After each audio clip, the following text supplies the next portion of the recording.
રવાના ઢોસા બનાવવાના છે તો આ સૂજી લીધેલી છે આપણે 1 કિલો સૂજી છે એ છાશમાં અને દહીંમાં બંનેમાં પલાળીશું ને 1 કલાક માટે રેસ્ટ મૂકીશું ફ્રેન્ડ્સ. આ છે રવાના ઢોસા છે. ત્યારબાદ કુકર મુકાઈ ગયું છે, એમાં બટેટા અને દાળ બાફવા મૂકી દીધું છે. બટેટાનો આપણે મસાલો બનાવવાનો છે અને દાળનો આપણે સંભાર બનાવવાનો છે.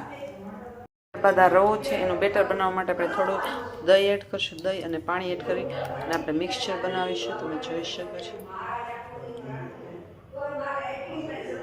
પાણી એડ કરવાનું અને આવી રીતના મિક્સચર બનાવવાનું.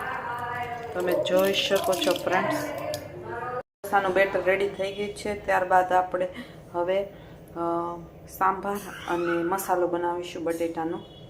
બટેટા બફાઈ ગયા છે, ત્યારબાદ છાલ કાઢીને મસાલો કરવાનો છે. પછી દાળ અડદ ચણાની દાળ છે એ મસાલામાં નાખીશું અને આ તુરની દાળ છે આનો સંભાર બનાવવાનો છે.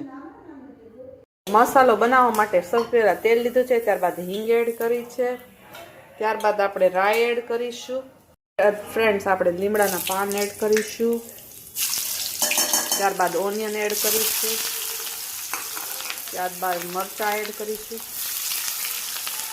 ફ્રેન્ડ્સ ત્યારબાદ ચણાની દાળ એડ કરી છે. હવે આપણે લસણ એડ કરીશું અને ત્યારબાદ લસણ સોસાઈ જાય ત્યારબાદ ટમેટા એડ કરીશું. રવો હતો જે ખીરું હતું એને બ્લેન્ડરથી આપણે એકદમ પતલું કરીએ છીએ. ત્યારબાદ આના ઢોસા ઉતારીશું. સ્પાઇસી અને ટેસ્ટી બને. પેલા બટેટા એડ કર્યા, ત્યારબાદ હળદર એડ કર્યું, મરચું એડ કર્યું, ત્યારબાદ એવરેસ્ટનો પાવભાજી મસાલા એડ કરવાનું,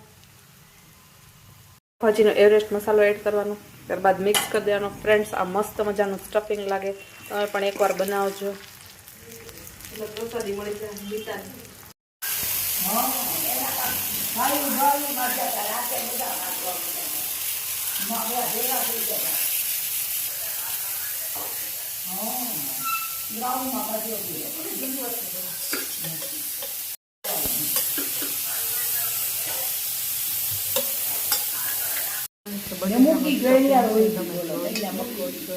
બટેટાનો સ્ટફિંગ છે.